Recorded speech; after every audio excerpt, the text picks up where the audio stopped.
Listeners, are you ready for your monthly literary adventure? We now have the BFF Book Club.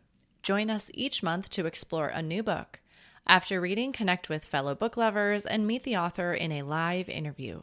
Can't make it live? Don't worry. We'll send you the recording.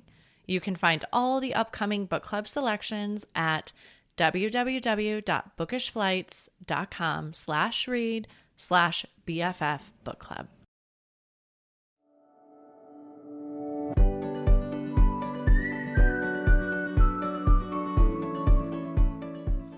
Hi, I'm Cara Infante, and this is Bookish Flights. In each episode, I chat with one bookish guest as we take some time to sample and savor the pairing recommendations from their bookish flight. We hope to give you suggestions to cultivate your TBR list and nurture your leisure time through books. In today's episode, we have Claire Swinarski joining us for the BFF Book Club to discuss The Funeral Ladies of Ellerie County. Claire is the Edgar Award-nominated author of multiple books for both kids and adults. She lives in small-town Wisconsin with her husband and 3 kids, where she writes books and wrangles bread dough. Welcome to the club, Claire. Thank you so much for having me. I'm really excited to be here. Yes, well, I feel like we are so much more than these bios. Can you tell us a little bit about who you are? Sure. Yeah. So like you said, my name is Claire. I live in a tiny Wisconsin town with my husband and my 3 kids. I was telling you before we started recording, I'm a little tired right now because we just had my oldest birthday party. And it's funny because my bio to say we're babies and wrangles bread dough, and I just took it out because my youngest is 4, so I don't have Yeah. a baby in my house anymore. But yeah, I'm just a really big reader and I'm a baker. And honestly, I spend a lot of my time daydreaming about stories for adults and kids. I mean, that's really what I spend the good meat of my time doing now that those kids are out of the baby stage. It's a little less in the wiping butts and feeding baby food season, and a little more time to work and focus on writing. Yeah, I imagine that that was also really hard to squeeze writing in, though, in those busy, I mean, those days are so busy when you have babies in the house. Yeah, they are. And they're still busy in a different way, right? Like, I feel like when you have babies, it's just so physically exhausting. Like, you're just not sitting down and you're just having to do every single thing for them. And then as they become older, it's almost more like mentally exhausting, thinking through their sports schedules and what they need for school and what play dates they have going on. And it's like still taxing, but it's just in a totally different way. But yeah, I mean, I would squeeze in writing. I would wake up at like 4:30 in the morning and go to the one Starbucks that was open.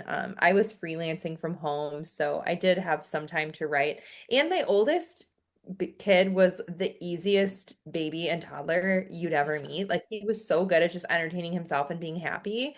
And then I had my second one and she was the complete opposite. So that was a bit of a rough patch, but I think it's like anything else, you fit it in when you can and you just keep your expectations realistic. I kind of laugh at those memes that are like, we all have the same 24 hours. And I'm like, me and Beyonce do not have the same 24 hours. Like, no, we don't. I do not have an army of people taking care of my house, my children, and My like food. not have the same 24 hours. So, I think it's just doing the best you can. Yeah, and I think sometimes when you have so little of free time in your life, right, to be able to do these things that you just like you're just so trained at that point. Like, well, this is the time I have to squeeze it in, so it's going to have to be what it's going to be.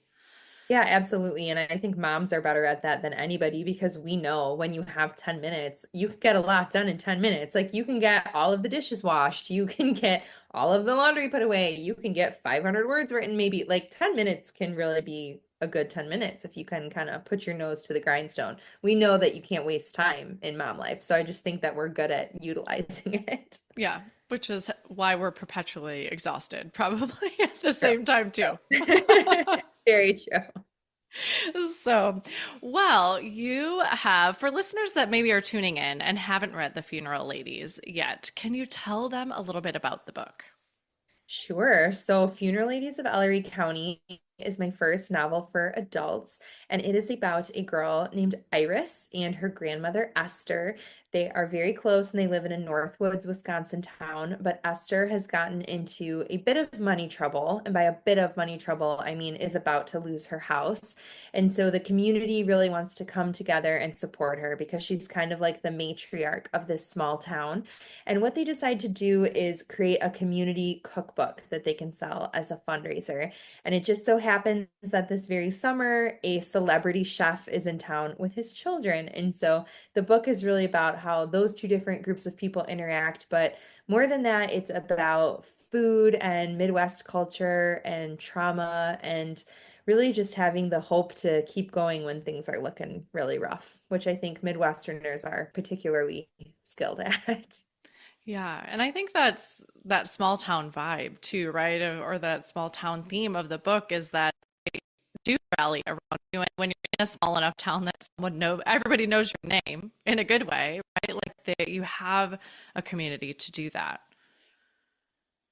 Yeah, something I wanted to play with was the idea of community care and also just the idea of influence. And we look at like people online who might have millions of followers, but it's like, how many people can they really call in an emergency? Like when the rubber Yeah. hits the road, how many people do they really have? Versus you have someone whose life might seem really small or really inconsequential, like this random elderly woman in the Northwoods. It's like, well, what pull does she have? What influence does she have? What platform does she have? Well, maybe none of that in the world's view, but then look at who lines up to help her when she's in need, an entire community of people.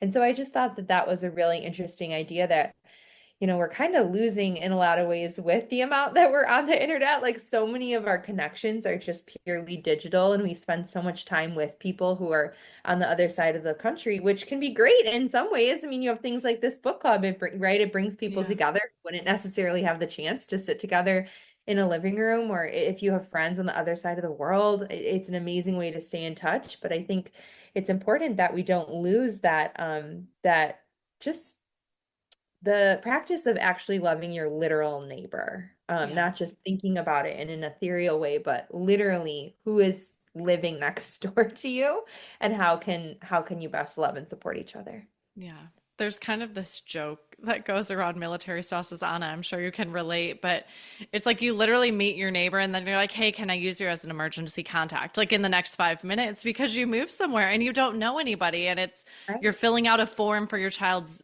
daycare or whatever. And they're like, you need 3 emergency contacts. And you're like, I know one other person that's my husband and no one else. And then it's like, okay, can you be my emergency contact though? Like, I met you yesterday, but I have no one else.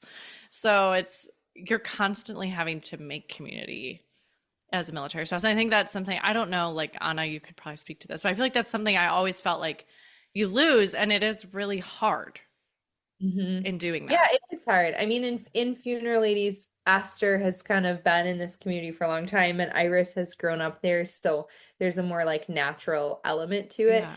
But I think another thing about our current culture is that we just do tend to move more often. People don't necessarily stay in their hometown. I mean, I would say like a military spouse is probably on like the extreme end where you're like moving constantly, but even like your average Joe, I think, isn't necessarily staying in their hometown as much as they Yeah. used to.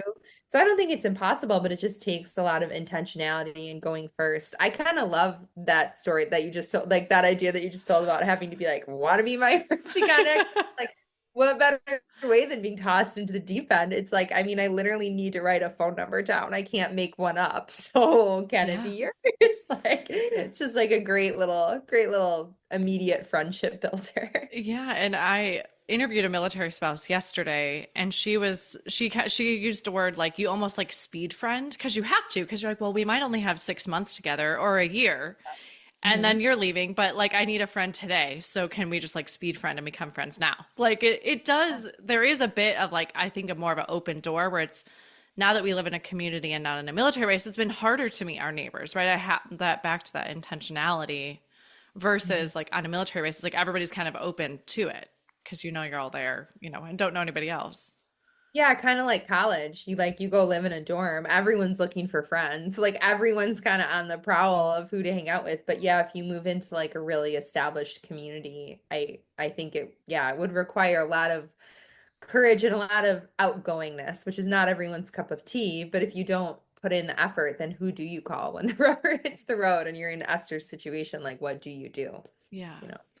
Yeah, I loved the Wisconsin-ness of the book. Everybody I told about it after I read it, I was like, this is the most Wisconsin of books I've ever read, so you should read it too. But like the crock pots and the cuisine and just that, how Esther, I mean, Esther also put the rubber to the road where she was already taking care of her community Mhm. before she needed the assistance, which I thought was amazing. Yeah, absolutely. I love that you said it's the most Wisconsin book. I take that as the biggest compliment ever because, yeah, I was born and raised Wisconsin. I love being from here. You don't see it in a lot of books, but it really is a unique culture. It just has so much character and personality. I mean, I think of Wisconsin almost as like another character in the book. And I think with the food in particular, no one thinks like, oh, the Midwest has such great food, right? You think about Italy, like Yeah, France, or even like down south, like, or, Tex-Mex, like these regions have this food that's really good. But when people eat something out of a crock pot, like it hits. I mean, there is something in it that is just nourishing to your soul. And I remember when I was in the process of writing the book and in the early stages, I was just kind of daydreaming and thinking about connecting all of these different dots, one of them being food of the Midwest. yeah. I had a friend text me and she was at some really bougie restaurant in Chicago, like date night. And she had her dinner was literally like, I don't even, a tower of like elderflower and foie gras. It was something wild. And she like sent me this photo and she's like, look at this dinner because it looked amazing. Yeah. And I sent her a photo of a hunk of summer sausage and bag of cheddar cheese cubes that I had on a boat. And I was like, look at my dinner. And it's like, what? Which one would you rather have? Like half the time, I would rather have the cheese cubes. And I just think that there's something to be said for people like Esther who are not trained and do not have a fancy restaurant and have not written a book, but Esther has cooked thousands and Yes. thousands of meals. I mean, her experience is going to beat half the Michelin starred chefs for sure. And like, who's to say that what she's doing is worth any less? It feeds people, it's delicious, it isn't $8 million. It's actually accessible food. So I thought it was an interesting idea to play with, and it really was a lot of fun. Yeah, and I always say that food. So my mom's side of the family is Italian, and I feel like food is the sixth love language. I say this quite often. And Esther definitely, I mean, her heart went into everything she made, right? Like you said, she's not professionally trained, but her heart went into everything that she poured into her community for the funeral and all the Mhm. dishes that she prepared for the thousands of people she did. Yeah, I mean, it really is just another way of caring for people, especially grieving people. I mean, we've all had friends who've gone through something hard. What do? We bring Yeah. over a lasagna, or these days it might be texting a DoorDash gift card, and that's totally fine too. It's just the idea of nourishing someone and taking something off their plate. Like, Yeah. is food gonna solve people's problems? Not necessarily, but without it, it's really hard. It's hard to grieve when you're hungry. It's harder when you're than when you have a casserole. So I just think there's something really, really special in that. But it is being lost, like Esther says, who is gonna come in and be the next funeral lady? I've had so many real funeral ladies interview me since I wrote this book, being like, "Oh, like I'm a funeral lady. You wrote about me," and it's almost always says like, "Yeah, we're all over 60. Like I don't know what we're gonna do in 20 years. I don't know who's gonna step in because there's just no 30-year-old funeral ladies around.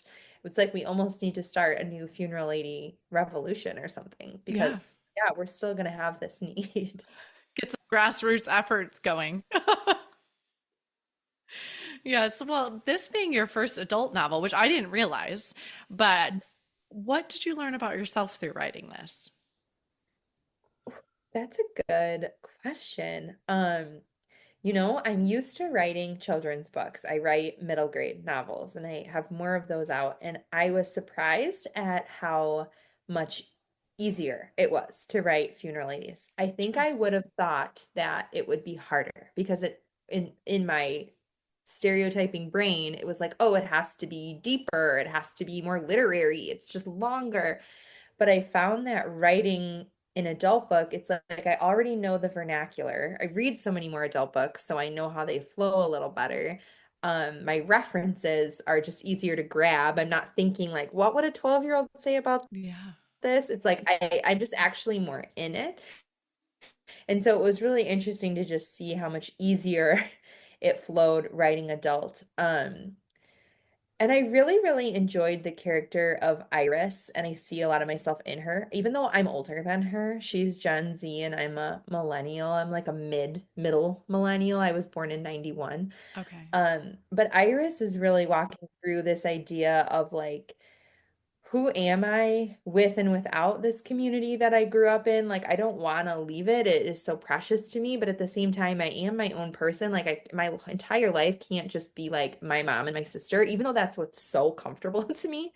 And I think that that's something that I have kind of walked through as well. Just being, I'm very close to my family too. I'm from Madison, and all my siblings still live there. And like having a real love for a family of origin, but also kind of striking out and doing things differently. I'm definitely the only like artistic career person in my family. Like they're all smart. They're medical, they're in Oh business, they're yeah. doing all this stuff, and I'm over here like click, click, click on my keyboard.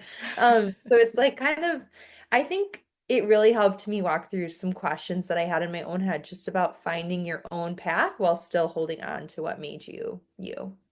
Yeah.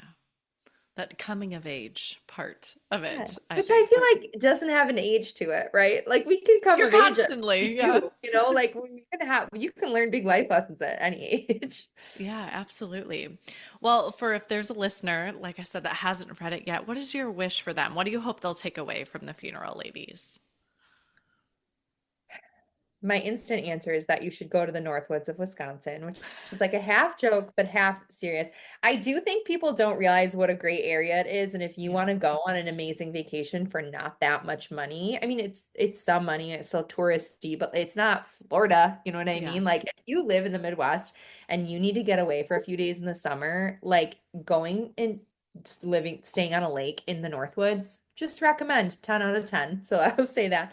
But more than that, I would say that idea of community care that is really threaded throughout the book and just thinking through how you can help your community. I mean, it is that age-old presidential quote, right? Like, ask not what your country can do for you, but what Yeah. you can do for your country. Like, it's such a cliche, but truly, what can you do for your community? Because we all have these unique gifts and skills, whether we're Esther's age and we're cooking for funerals, or we are younger, like Iris, and we're still kind of figuring out our place. I think really trying to step back and say, what are the tangible ways that I can really support who lives by me? And again, not just in this ethereal way of like, well, I'm helping the world by doing this Yeah. for my job, but like literally, who is your next door neighbor? Who lives next door to you? How could you get to at least know their name and have their number? I think a lot of us don't have that. So just really leaning into that sense of place, I think would be a good challenge for everyone. Even if you don't love where you live, that's where you live. This is the Yeah. life you got right now. And maybe you can move eventually, but maybe you can't. So taking a step and just saying, this is where I'm planted right now. How can I be part of this garden that I'm in? Yeah. One of my favorite quotes is Mother Teresa, and it's if you want to change the world, go home and love your family. And it also makes me think of this moment, right? Of like just loving the person next to you, right? And it doesn't need to be this big world thing. It just is Mhm. right in front of where you're at.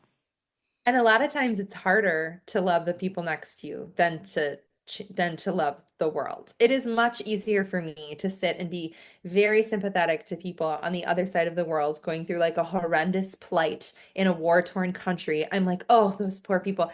And then my husband says something that bugs me and I take his head off. You know what I Yeah. mean? It's like it's so much easier to be a good person in your head to Yeah. people far away.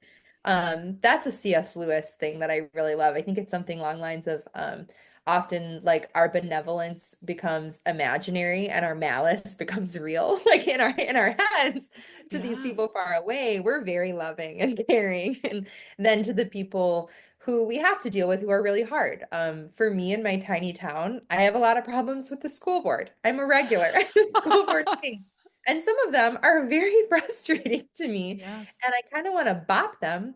But I remind myself, I can drum up so much sympathy in my heart for like criminals on the other side of the world, but I can't do that for like the person who lives in my community. Like, come on, I got to dig deep and find a way to do it. Yeah. Yeah, it's a good, like you said, it's a good challenge for all of Mhm. us to take Yeah. on. Yeah. So, well, let's switch gears a little bit and let's talk about your reading life. What type of books do you enjoy reading? I am a very voracious reader and I read a lot of different kinds of things, but then at the same time, I have some categories that I like don't touch. So, not because I don't like them, they're just not my vibe. Yeah. Everyone's got to find their vibe. So, like, I'm not a big fantasy sci-fi girl. I'm not a big thriller person. It has to be like really, really well written and can't involve children. So, those Yeah. are very specific things. So I mostly read a lot of just contemporary fiction. It's like cliche to say, but like, yeah, if it's on Reese Witherspoon's book club, like I'm usually reading it. I love books that are about big families or books that take place in the Midwest, books that make me think a lot. And I read a lot of middle grade and a lot of picture books because I have three kids and I write middle grade. Yeah. And then lastly, I would say I read a lot of historical. I really, really like historical fiction. My next middle grade book coming out is my first historical, and I would really like to do more historical fiction in the future, especially Yeah. historical of Wisconsin, because we do have a super fascinating history. Like the history of the Northwoods is really, really interesting. Yeah. When is the book coming out? My middle grade Yeah. historical, it comes out in February, so Okay. quite a while, but Okay. yeah, I it's was like, I about just keep an eye yeah, it's out about for it. kids who were in the French Resistance during World War II because they Okay. used a lot of children. So Anna and I both have middle grade readers, so that's why I like, selfishly good. I'm asking about it. I was like, Awesome. get our kids into the books for sure. So, how in your busyness do you find time to read? I don't do a lot of things that I should do. Like I would pick up the laptop and show you the room I'm sitting in, but it's embarrassing. Like I am not the neatest housekeeper. I have a lot of help and support from my family, but I think that for me, I view reading as really life-giving. It just makes me feel like a human being, and it Yeah. reminds me that I'm a person who does need to sit down. I can't just run from thing to thing to thing. That's like not what I was made for. That's not good for me. That's not good for my kids. Um, B, I want my kids to see me reading because I Mhm. think that that helps them read. I think it shows them like, oh, this is a lifelong habit. This isn't just something I have to do for school. Mom thinks this is fun and cool. So I am totally, if they are happy and doing something, I am totally going to pop open a book. And I have absolutely been known to be like, I cannot help you with that right now. You need to wait till I'm at the end of my chapter. Like Yeah. we are reading households, respect the chapters. Um, and then I would say, see, I view reading as really important for a writer. I think that when writers get too busy to read, their writing really, really suffers. Reading good books gets me in the headspace to write and it inspires me and it reminds me why I enjoy what I do. Like if I didn't have time to read, I just think my books would start to be really terrible. So I Yeah. I have to make time to do it. Well, that would be back to like doing your to-do list, right? For your writing Yeah. versus Yeah. really taking the time to leisure too. So, well, Mhm. you've brought three books with you today for a book flight. Can you tell us how you chose them? Yes, I can. So this was extremely difficult. And I figured, since I have these two different kind of writing lives, I picked three for these are like three that inspire funeral ladies, not necessarily three that inspire like my whole writing Sure. adventure. But so the first one is The Lager Queen of Minnesota by J. Ryan Straddle. I Yeah. think this is the perfect book. I tell people that all the time. No notes, 10 out of 10. This is the perfect novel. It is about two sisters when their parents die, only one of them inherits the farm, and the other one has to just find a way to make a living. And it just follows these two sisters on a journey in Minnesota. The one who inherits the farm ends up starting a brewery with her husband, and it's just a really, really combination of like literary novel and commercial novel. The characters are beautiful, and it is so Midwestern. It is the most. If Funeral Ladies is the most Wisconsin book you'll ever read, Lager Queen is the most Minnesota book you will ever read, in my Yeah. opinion. I Isn't love it, it is so her name Esther in the book too? Now that I think about that, wasn't one of the yes, I sisters' think names it Esther, is. I think, right? Not intentional, but yes. Well, I'm I not, do. I don't mean it like that, but as you're talking, I'm like, No, wait, wasn't her name Esther too? her name is Esther. Yeah. Yeah, and she's so awesome. Esther and Helen is the other sister. Yes. Yes. Yep. Yeah. It is a great book. I loved that one. I will read any of his books. J. Ryan Straddle are very Midwest. So if you're looking for Yes. that type of vibe, grab his books because he has a few out. Yes, I feel like he probably thinks I'm really weird because a lot of times when people say funeral ladies, or like I'm interviewed about it, I will give that answer. And so he's been tagged in a bunch of stuff that I'm in. And he's probably like, who's this girl? She's like name dropping me everywhere. But I'm really just a hype girl. And honestly, he probably owes me commissions because I have gotten so many people to read that book. So Yeah. he could write me a check. Then the second book in my flight is Maine by J. Courtney Sullivan. Okay. This is about a giant Irish Catholic family going to Maine for a summer. And it's one of those books where it's like not that much happens in it, but it's a lot of family conflict and a lot of them telling the history of their family. Some of them are very in the church, some of them have really fallen away, some of them have gotten divorced, some of them are pregnant. Like it's just basically this big Catholic family going through all this inner family drama at a beautiful beach house. And honestly, that's like my favorite genre of book is like big family tensions, vacation. I just love that setup. And I think J. Courtney Sullivan, she's got to be in my top five ever. Just beautiful books. I think she hits the especially millennial female voice like right on the head. She does it so well. I could just read her characters having inner monologues for like days and days. I love them so much. Yeah. I haven't So I heard of her think before, so I'm definitely oh, intrigued. she's really good. I would start with Maine, but she has quite a few good ones. Um Okay. And that really inspired Funeral Ladies a lot, just with the idea of that intergenerational play. She has, you know, elderly characters and all the way down to Gen Z. And that play between those different generations I find really fun. So I took a lot of inspiration from Maine. And I've probably read that book, I don't even know, like 20 times, a lot. Um, and then my third book is a little bit of a wild card, but it's Cloud Cuckoo Land by Anthony Doerr. And I think if someone read that and then they read Funeral Ladies, they would say, these books have nothing in common.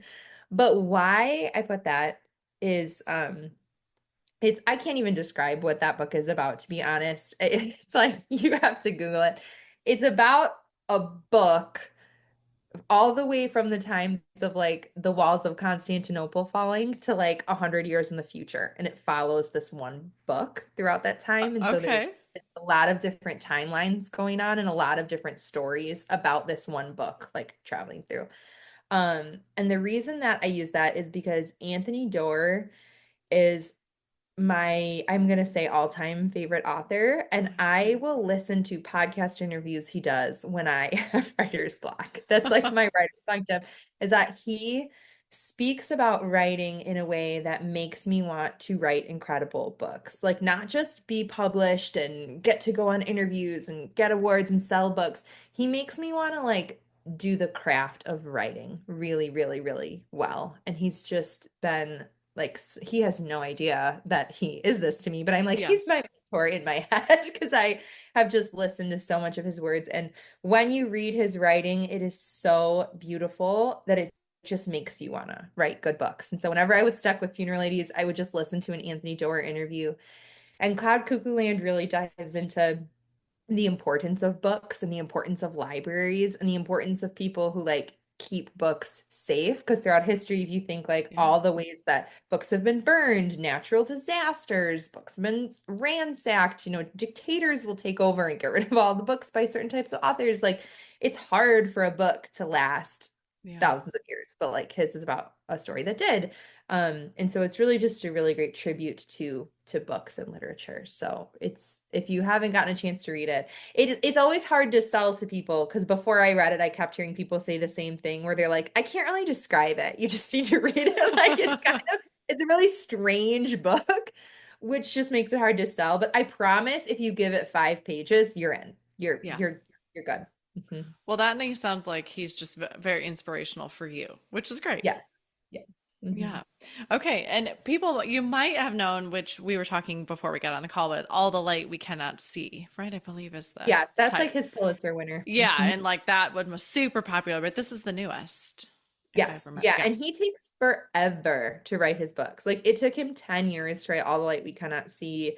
I think it took him 5 to write Cloud Cuckoo Land. Like he is slow and intentional and methodical. Yeah. But if, like you said, he's not just going for just publishing things, right? He's going for Right. writing well. So you could see Yeah. where he's going to take his time with that. And he has a great wife who like takes care of his children. I always really need to answer Oh, that. Like, I understand most of us can't just spend 10 years on a book, but yeah. he has some very good fortune. That's wonderful. Well, thank you so much for bringing those books. How we can do this next part is if anybody has any questions, if you guys want to ask any questions yourselves, you can jump on in and unmute yourselves. And Did any of those recipes that were in the book, like family recipes from you? Oh yeah, yep. So the pie crust is my Okay. grandma's pie crust.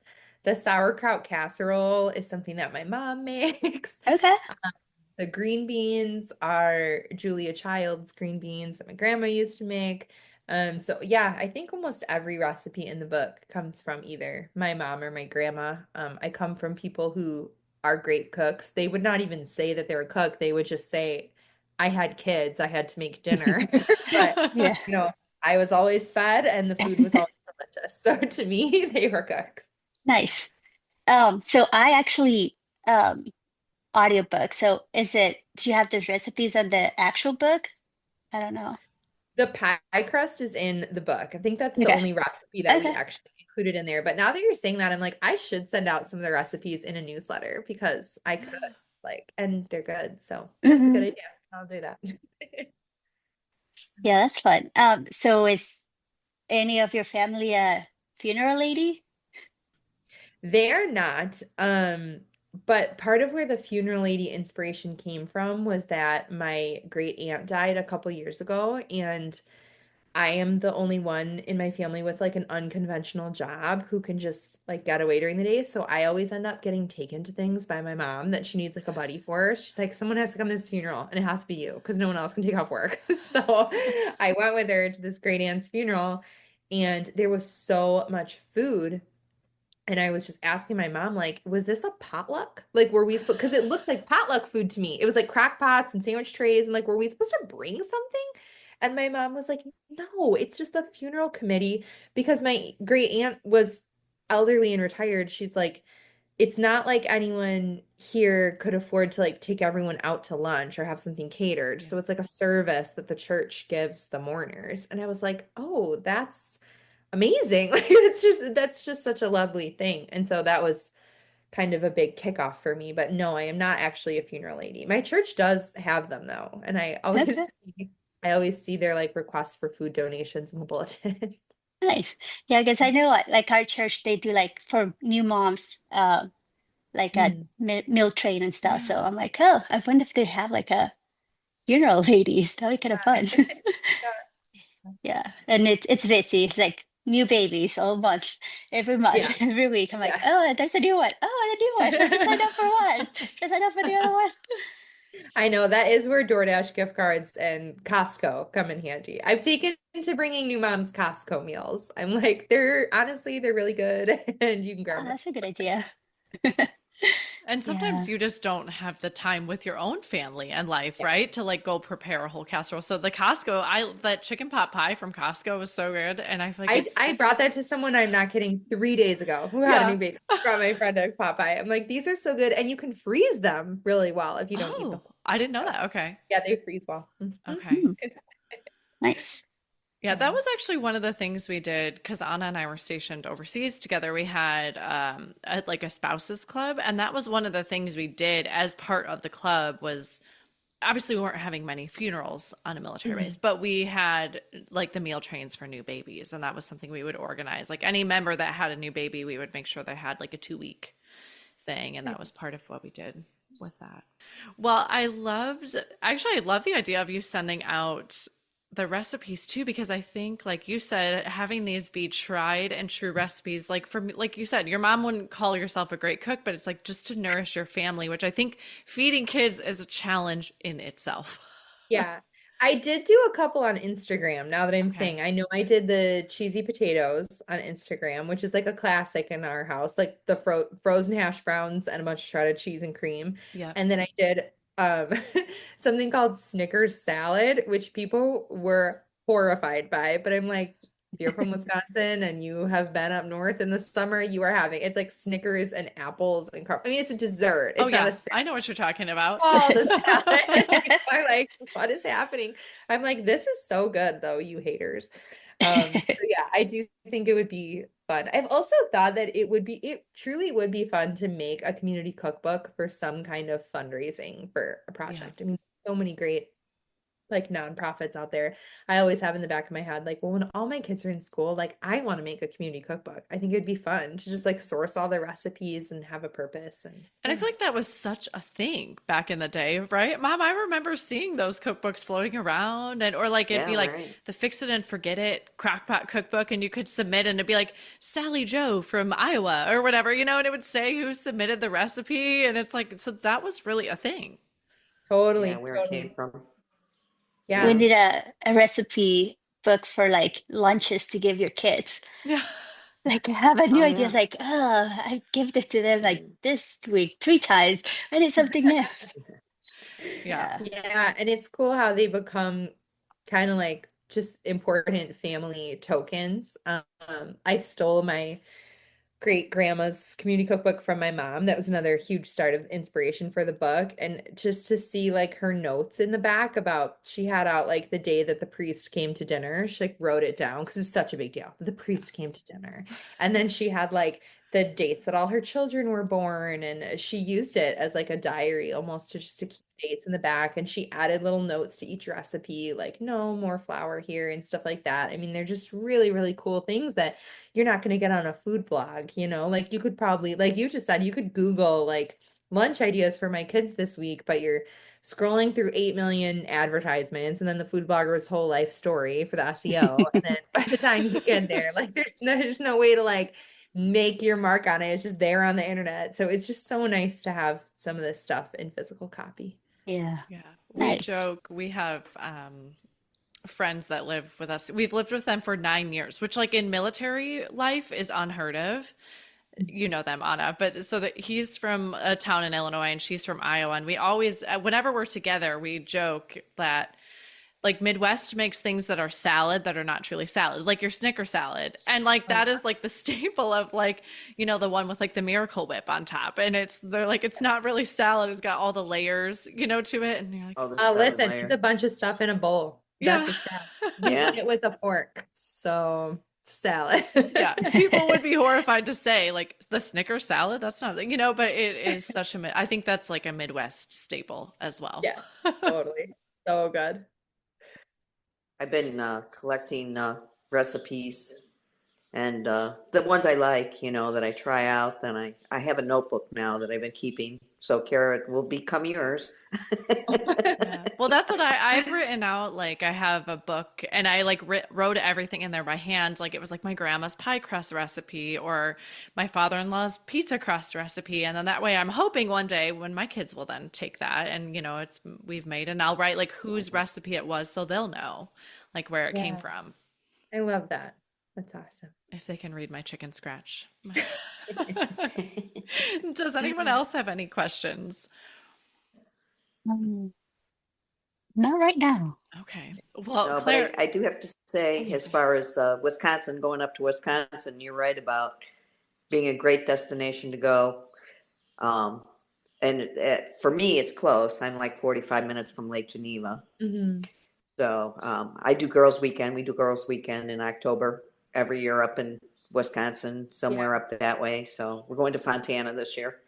it's So beautiful. I always tell it people, is especially gorgeous. if you can get here between like July and October. I think that chunk of Hmm. time is just stunning of year. Don't Yeah. don't come in March. Okay, I get it. But If you can find time later in the year. Our cabin is in Boulder Junction, so it's way up there. It's north of Minocqua, but it is a postcard up there in the Yeah. summer. It's just beautiful. And I just don't think people know. Yeah. Yeah. And I think when you live through that much winter, right? When you get those beautiful summer days, that is everything. You live through the winter for that. Yes. That's why we live here. Yeah. Absolutely. Well, how I love to end the show is with our bonus pairings, which are a speed round of questions you can answer really quick. Are you Okay. a rereader? Yeah, 1,000%. I reread more than I read. Oh, I need to get in the habit. I don't do that at all because I feel like there's no time. I have so many new books to read. It's true, but if a book has won my trust and I know I'm going to enjoy it, sometimes I'm more apt to do that than try a new book that might break my heart. Yeah. I don't know. Just risk averse. I love it.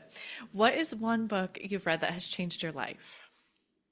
My gosh, a book I read that's changed my life. Let's see. I'm gonna go with a children's book. I'm gonna go with the Sammy Keys mystery series for middle graders. You said you have middle school readers. So Yeah. Sammy Keys, she's a detective, and I think it was one of the first book series I read where the girl was not this sweet little angel, but she was sassy and she was snarky and she was a leader. And I just felt so seen in her. And she was just a dear companion to me in middle school and really helped me feel less alone. So yeah, I would say Sammy Keys series. Okay. I have to add that to the list for the kids. Where is your favorite place to read? My favorite place to read is physically, where am I with the book? Yeah.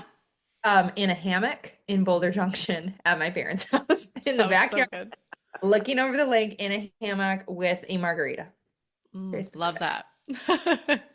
Ideal summer setting right there. And then lastly, what are you reading next?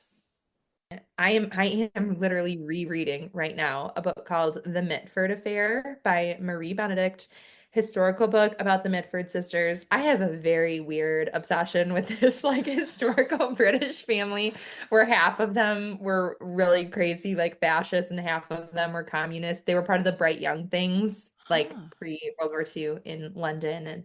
And so I am rereading The Mitford Affair. And then what do I have that is fresh that I'm reading? I just bought I Cheerfully Refuse by Leif Enger on Independent Bookstore Day. I have not read it, but everyone I talk to absolutely loves it. So I'm looking forward to getting started on it. Yeah, I feel like he's another one that he only sprinkles out those books. They're really spaced out. So couldn't be me. I would love for a publisher to be like, you want to take 5 years to write this? Great. I would say absolutely. Yeah. Well, thank you so much for coming on the show with us today. I know your time is precious and I appreciate all you've given me. Oh, thank you so much for having me. This was really fun. You're welcome. Thank you so much for listening to this month's episode for the BFF Book Club featuring Claire Swinarski and the Funeral Ladies of Ellerie County. If you'd like to join us for next meeting, we will be featuring Julia Kelly, who is the author of The Dressmakers of London. This is a heartfelt novel about estranged sisters who inherit their late mother's dress shop in World War II London. Through letters, the sisters begin to confront old wounds, new loves, and the weight of family legacy in order to forge new beginnings. We'll be meeting on June 1st at 11:30 a.m. Pacific Standard Time. Head on over to bookishflights.com. That is also where you can find more information about today's book flight or other books that we talked about. That's it for today. Thank you so much for listening. As Emma Thompson said, I think books are like people in the sense that they'll turn up in your life when you most need them. Cheers to you, dear readers. Until next time.